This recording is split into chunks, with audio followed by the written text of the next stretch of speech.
So that would be 56 plus 92. That is 148 pips for the day.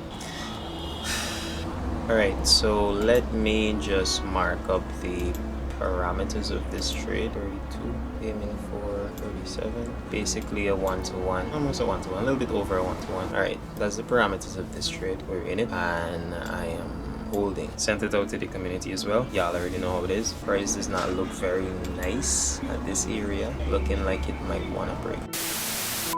Welcome back to another video. It's currently Tuesday, the 11th of June. It's 9:34 in the morning. Before, actually it's around that time when we start analyzing and looking for entries, but I might have to go on the road soon. But let's see what's going on. I don't want to miss a good opportunity, you know. Just want to find it, be in the trade, and then leave. This kind of looks like a good sell. I'm not gonna hold you. This gap that we touch in here, extend out in time. We did break this low, but we didn't break it impulsively. See, and them thing that is, it is count, bro.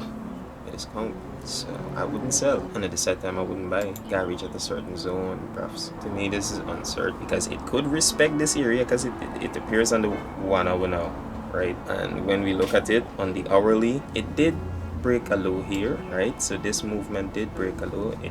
The movement didn't take any high before it broke that low, which is a little sus, but it did break a low impulsively. Fair value gap, and now we're touching that fair value gap. Are we going to respect this fair value gap given the fact that we just took liquidity on the downside on the hourly too? I think not. All of this is just lies. I honestly don't believe the price coming over there. You know, some like I just always cut out the parts of the videos where I just explained why I just cutting it so much. Is the background noise. Like sometimes when I'm talking here and however the camera picking it up, it's just vehicles, some ban up on a loud ass motorbike or a plane. Like a lot of planes. I live not too far from the airport, so a lot of planes. But anyways, I'm gonna keep y'all through this whole process. I'm gonna let price do what it does. I still need to leave the house, so I'll just look at the charts on my phone. If I enter it, I'll enter it on the road, and then I'll come back and give you guys that update. Check in with y'all in a few. Alright, so as it turns out, my bias was wrong, and I said I was bullish. If I didn't say that, then I was bullish. And the alert that I had at this area here just got tapped. But looking at it on the larger time frame, even though on the 15 we have a little gap here and price look like it respecting it a little bit.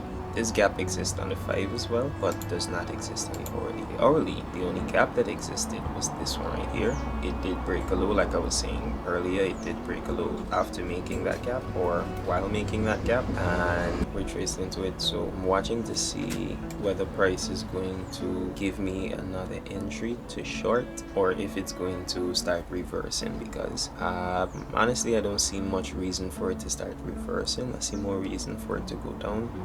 Liquidity to the downside, because on checking the hourly you can see this price action, this pullback after all this movement, right? This pullback into the fair value gap. It broke up, breaking this high that was formed, but then created a low, right? This candle right there, straight up in line, Friday the 7th of June at 11 a.m. This candle created a low before this high here was broken. So this exact low, let me just mark it out right here. This candle was low. That was broken impulsively after a high was taken, right? And you know the strategy. After the high was taken, candle broken impulsively, fair value gap, retracement into that fair value gap without breaking this high. This is a very important high. All this price action here is just a retracement. All this price action here is just a retracement into this fair value gap, and it's not breaking it. Now that we're seeing price rejecting from that point, and it's doing so with like healthy rejection from that point, I might want to start selling. So my initial bias was wrong. I am now watching to see if I could enter in the move, the direction of the market. And that's the thing, it's perfectly fine if your bias is wrong. Like, you can still be profitable, you know. The market moves up and down, not just down or just up.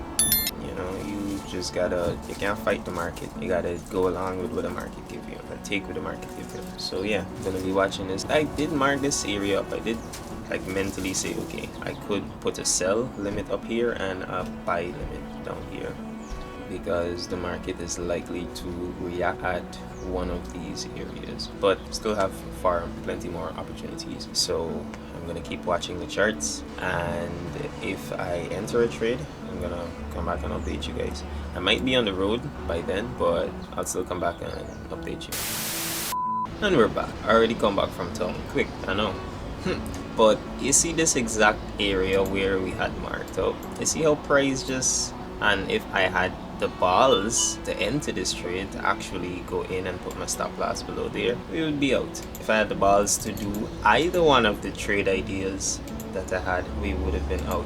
And the thing is, I would have put the take profit at the next area of interest. So this would be the sell, and it doesn't matter which one got tagged first. That would be the sell. It would be tagged right there and be out right away, like so. Right, the take profit for the sell would be the entry for the buy, and this would be my take profit. So that would be 56 plus 92. That is 148 pips for the day. The standard today didn't had opportunities. Today had opportunities. I had two. Wap wap. And them things don't really happen as much. But okay, we had all this movement in the market. I could have capitalized on both. But days like this, it is getting me thinking maybe I should use limit orders. But then it's sometimes, like for example up here, if you could look, there is also a fair value gap right there. So why didn't price react the same way it reacted when it touched this gap and the gap at the bottom, this one right here? Why didn't it do the same? So sometimes price does what it wants. I might still have an opportunity to go long because initially I was bullish, price happened, I changed my bias to bearish, price happened again, and now I have a clear opportunity, I would say, to go bullish. But the amount of risk that I'll have to take on is just, that's the only negative about that opportunity. Okay, all right, so on the 5 minute, it's not that much risk. If price comes down to that area that I just set an alert at, let's say 19,026, and I have a trade. This time I might be able to set a buy limit. You see, here is an area of interest where price could just start shooting going up to, but if I enter the trade here, I have to take on all this risk. That's 100 pips of risk, boy. I'm doing that. From here, 19,026 to 18,973. Well, 18,972. That's how much risk, right? That is 28 plus 26. That is 54. Yeah, that's 54 pips of risk. And with a 0.05, that's about $27. That's cool. I'm cool with that risk. But from till up here, nah, that's about like $50 risk with a 0.05. So let's watch. Let's hope that price has the strength to break below and come all the way down here and possibly give us a trade. If price chooses to reverse from right here, it honestly look like it can, right? But if it chooses to reverse and keep going up, then upon the break of this high, I would look for any small retracement and see if I could catch the movement. But if not, then we'll wait for price to come down. Alright, so we're back and I'm on the 5 minute here, and we have an opportunity similar like what we had this morning, where there's a gap above and a gap below where price might want to go and react. This time, however, I'm not gonna be timid about entering it. One, because it's after 10. Two, because I saw it play out already. One thing to keep in mind though, the market like showing you something play out and then doing the opposite the next time, then doing back the first thing that it said. So we just, you know, be cautious about our approach. But market comes here, I'm buying. Market goes here, I'm selling. We take profits at either position. So we were just tagged into this trade. Let's see if it plays out, how it plays out, how it goes. Stop loss is located above here. I probably could just put it right above here, but I'll leave it where it is. Also sending this out to the VIP community right now. Alright, so let me just mark up the parameters of this trade. 32, aiming for 37. Basically a 1-to-1, almost a 1-to-1, a little bit over a 1-to-1. If I wanted, I could do this and make it a little bit closer to a 1-to-2, but like I don't see there being, you know, like I see this high possibly being retraced into, and then price could come down. If price chooses to do that, price could even come till a pay, you know. Actually, yeah, I believe it would be worth it to reduce risk. because there is a little fair value gap here on the 1 minute. So as long as that fair value gap doesn't hold, there is still another one above it that might hold. So if that is taken out, let's see. Alright, that's the parameters of this trade. We're in it, and I am holding. Sent it out to the community as well. Y'all already know how it is. I'm gonna check back in with you in a couple minutes once we get to any of the areas of interest there and or here. Alright, I'm gonna check back in with you guys once we get to any one of these zones and give you an update on this trade. Today is a little bit different than the usual. Like, take me extra long to find a trade, but that's cool. So after many failed attempts at this area where I had marked up, we finally just touch it. We ain't hit stop losses yet, but it is still an area of interest. Price does not look very nice at this area, looking like it might want to break. I didn't move my stop loss, by the way. It's still in this trade. Stop loss still there for some strange reason. Stop loss should be right about there. Let me just edit that. While talking to y'all, price just went straight for stop loss.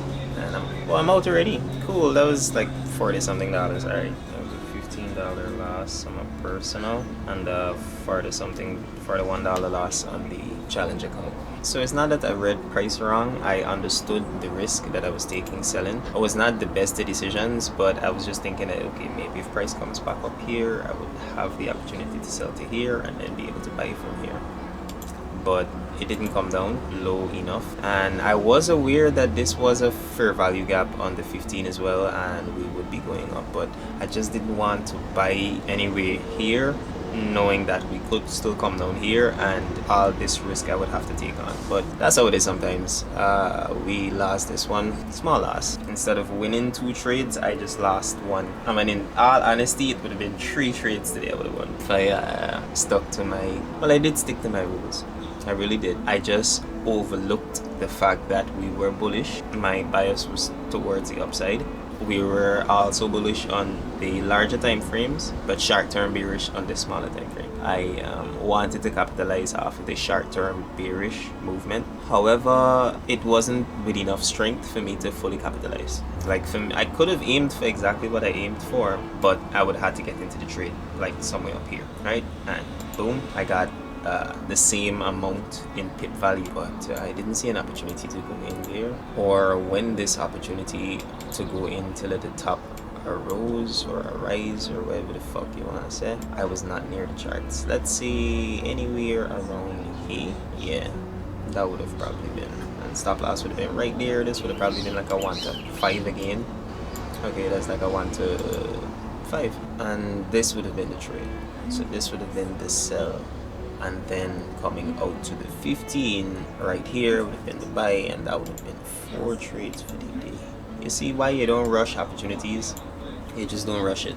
Some days you will have an opportunity to go long, some days you will have 5 opportunities to go long, some days you'll have an opportunity to go long and short, 2 time or 3 time. So it's just about patience. It's really about patience, waiting until price gets to your zone, waiting until price do what you notice price does do before you do whatever else, and then trading. Don't try to rush it, don't try to go in before, don't try to catch the move, none of that. Let the move come to you. I don't know how long this video is today. It might no sense keep dragging it on, you know. Y'all are here to see me trade, y'all are here to see results, you are here to gain any, you know, bit of value that I could give, you know, and I'll give as much value in the way I trade, my analysis, tips, anything that I'm learning while trading, you know, because I'm learning every day. As a trader, we getting better every day, 1% better now, but we still getting better every day. So whatever I learn, I'm gonna share with you guys if I have something to share. If I don't,